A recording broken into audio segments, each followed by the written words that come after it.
Umiinom tayo ng kape para magising sa umaga. Pero pag nagising ka sa masakit na katotohanan, ang sarap magwala.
Oh, di ba?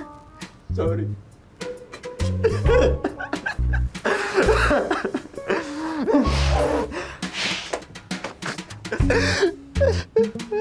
Thank you.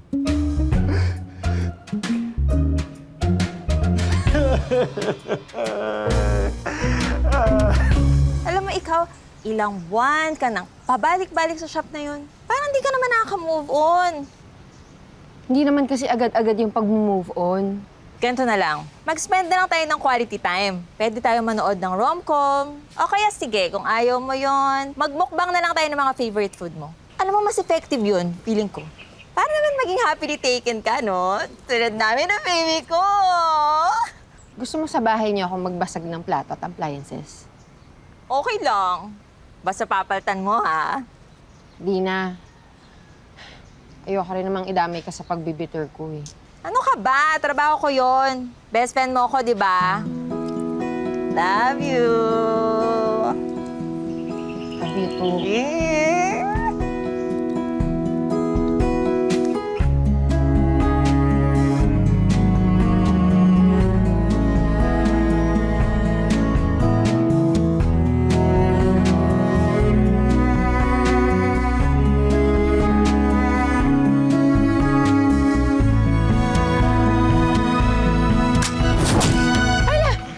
Sorry! Bakit ka kasi nakaharang dyan? Babalik ko lang sana to. Okay na, okay na. Ikaw na lang gumamit yan. Sa'yo na yan. Sige, salamat. Pwede tabi ka muna. Excuse me. Ay, sige. Pwedeng pakiayos yung target ko. Yung ulo, yung damit. Okay. Please. Ayun, sa taas. Pakiayos yung dito. Okay. Ayan. Hoy! Anong ginawa mo? Ma'am, Anong ginawa mo? Ano babasa na tuloy? sa'yo ba yan? Hindi sa akin to. Kay Nelson to. Alam mo, ikaw talaga, basag trip ka talaga eh. Huwag ka na magpapakita dito. Tingnan mo yung ginawa mo, oh. Naku, medyo mahirap po yun, ma'am. Ano mahirap doon? Boss, pwede po ba kayo makausap? Sige, mamaya sa bar na lang. Okay, boss. Epoy, owner.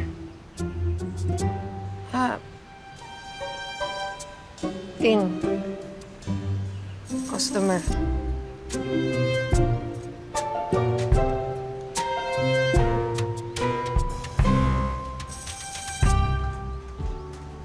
Teka muna. Wow. Egg pie lang order ko ah. On the house na yan. Salamat. Alam mo, dapat nga 2 kape yung libre mo sa akin eh. Deal. Bakit pala ngayon lang kita nakita dito? Usually, nasa likod ako. Gumagawa ng inventory tsaka ng accounting. Hindi ka ba nabubulabog sa mga iyak dito? Hindi naman. Kasi isa ka din sa amin. Kaya ba nag-iiyak ka dun sa Hagulgul Hall? Saka, sino bang nanakit sa'yo? Walang taong kaya kang saktan kung hindi mo sila hayaan. Wow. Hadid. Alam mo, ikaw na lang magkwento kasi kanina parang gigil na gigil ka sa pagbaril mo eh. Anong kwento mo? Nagtrabaho sa Canada si Nelson. Eh, sabi niya, kunin niya ako. So, nag-antay ako. Yun pala, may girlfriend na siyang iba. 2 taon. 2 taon ko nilook forward na susundan ko siya. Nagtrabaho pa nga ako sa Canadian company as VA para sanay ako sa time zone. Tanga-tanga ko. Sorry to hear that. One day at a time, di ba? O ikaw, ano naman kwento mo? Ako? Sa next coffee mo.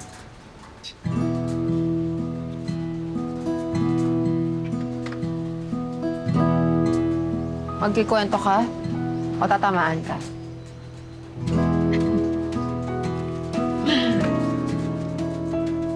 Buti, hindi ka pinalayas ni Mr. Owner.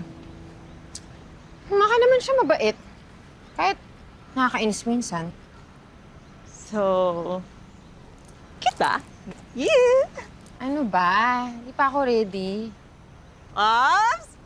Ops! Hindi yun, no! Safe place ko yung shop na yun. Hindi ko naman i-risk na maging awkward yung pagpunta ko dun, no?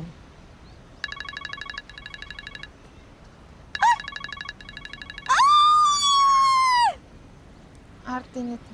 Hello? Hi, baby ko! Did you eat na? Ako hindi po. I can't eat without you. Miss na po kita, baby ko. I love you so, so much. Miss na kita. Amin na ngayon. Hoy! Baby ko! Ikaw ha? Wag na wag mong sasaktan to sis, no? Kundi maliligdigad ka talaga sa akin. At, sandali. Hello? Hello, baby ko. Sorry. Alam mo naman si Tien. May pagka-overprotective.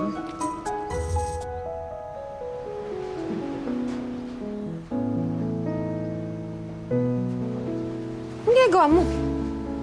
Nag-quit yung staff ko. Bakit? Sasara ko na tong shop in 2 weeks. Ha?